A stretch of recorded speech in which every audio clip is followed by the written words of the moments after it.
विनाश की ओर ढकेल दिया है। ये पृथ्वी हमारी जननी है, और जब जननी ही विषाक्त हो जाए तो ये जीवन कैसा? जब प्लास्टिक से नदियां कट जाए, वायुमंडल विष से भर जाए और भूमि बांझ हो जाए, तो विकास की कौन सी गाथा हम गाएंगे? आज प्लास्टिक मानव की सबसे घातक खोजों में से एक बन चुकी है। ये सस्ती है, टिकाऊ है, परंतु अमर है। यह हजारों वर्षों तक नष्ट नहीं होती। प्लास्टिक को सुविधा के नाम पर हमने अपने जीवन में आमंत्रित किया, लेकिन आज ये हमारे जीवन का सबसे बड़ा संकट बन चुका है। पृथ्वी करा रही है, नदियां थक चुकी हैं और हवा अब शुद्ध नहीं है। आंकड़े बताते हैं कि विश्व में प्रतिवर्ष 30 करोड़ टन से अधिक प्लास्टिक का निर्माण होता है, जिसमें से 80% पुनर्चक्रित नहीं हो पाते। हर मिनट 1 लाख से अधिक प्लास्टिक की बोतलें खरीदी जाती हैं और हर वर्ष 10 करोड़ टन से अधिक प्लास्टिक समुद्र में बहा दिया जाता है, जिसके कारण 10 लाख से अधिक जलीय जीवों की मृत्यु हो जाती है। हम आधुनिकता के अंधी दौर में बहुत आगे निकल गए, पर क्या हमने कभी पीछे मुड़कर देखा कि हम पीछे क्या छोड़ आए हैं? हरियाली की छांव के बदले कूड़े के पहाड़, पानी की निर्मल धाराओं के बदले प्लास्टिक से परिणाम और अपने जीवन के मूल्यों के बदले एक विषैली विरासत। जब प्लास्टिक का आविष्कार हुआ तो मानव ने सोचा कि यह तो चमत्कार है, हर जगह उपयोगी है, सस्ती है और टिकाऊ भी है।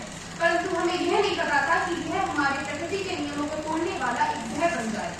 आज प्लास्टिक हर जगह है, हमारी थाली में, हवा में, यहाँ तक कि नवजात शिशु के रक्त में।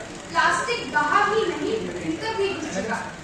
तो अब प्रश्न ये उठता है कि हम इसके लिए क्या हाथ पर हाथ रखकर बैठे हैं? नहीं, हमें प्लास्टिक जैसे इस संकट के विरुद्ध एकजुट होकर संकल्प लेना होगा। सा विद्या या विमुक्ति, सच्चा ज्ञान वही है जो बंधनों से मुक्ति दिलाए। अर्थात हमें ज्ञान का प्रयोग करके प्लास्टिक जैसे इस संकट से मुक्ति प्राप्त करने के उपाय सोचने, और इसके लिए हमें करना ही क्या है? बस कुछ साधारण से उपाय, जैसे सिंगल यूज प्लास्टिक का पूर्ण बहिष्कार करें। जब भी बाजार जाएं तो साथ में कपड़े का थैला साथ में लेकर जाएं। प्लास्टिक की चमचे, थर्माकोल सबके प्रयोग को कम से कम करें। साथ ही अपने समाज, अपने गांव के सब में जागरूकता फैलाएं। और महिलाएं भी सैनिटरी नैपकिन के स्थान पर मेंस्ट्रुअल कप या फिर कॉटन पैड जैसी चीजों को अपनाएं। साथ ही अपनी जीवन शैली में पुनर्चक्रण तथा पुनर्प्रयोग की जीवन शैली को अपनाएं। और सरकार का यथासंभव समर्थन करें। हमारी संस्कृति ने हमें सहज जीना सिखाया है। हमारे पूर्वज दोने, पत्तल, मिट्टी के बर्तन, जूट के थैले और कपड़े की पोटली से काम चला लेते थे। तो हम क्यों करें? चलिए आज हम और आप एक संकल्प लें कि हम सिंगल यूज प्लास्टिक का पूर्ण बहिष्कार करें। हम प्रकृति के प्रति उत्तरदायी नागरिक बनेंगे और हम दूसरों को भी प्रेरित करेंगे, क्योंकि पर्यावरण की रक्षा करना ही हमारा कर्म है तथा हमारा धर्म है। अंत में प्लास्टिक किस प्रकार हमारे मानव जीवन को प्रभावित कर रही है, उसका दृष्टिकोण चंद पंक्तियों के माध्यम से बताना चाहूंगी कि घर घर शहर शहर, घर घर शहर शहर, डगर डगर हम कहर कहर, खेतों के हम जहर जहर, अरे गंदे पानी ठहर है।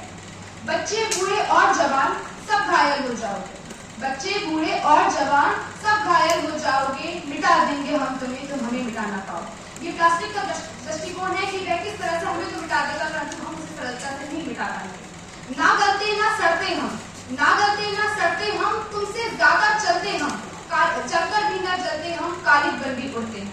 ना सड़ते ना गलते हम, तुमसे ज्यादा चलते हम, जलकर भी ना जलते हम, काली बल्बी उड़ते हैं।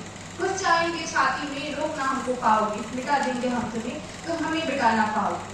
कुत्ते बिल्ली की बात न करते, कुत्ते बिल्ली की बात न करते, धरती सागर से न डरते, गाय भैंस की देख कतार, हमने मौत के घाट दिए उतार। हद में रहो तुम अपनी, हरा ना हमको पाओगे, मिटा देंगे हम तुम्हें, तुम हमें मिटा ना पाओगे।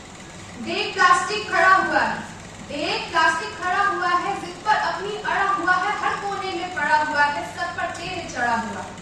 उतार सको तो उतार दो, पता है तुम न कर पाओगे, मिटा देंगे हम तुम्हें, तुम हमें मिटा ना पाओगे, मिटा देंगे हम तुम्हें, तुम हमें मिटा ना पाओगे।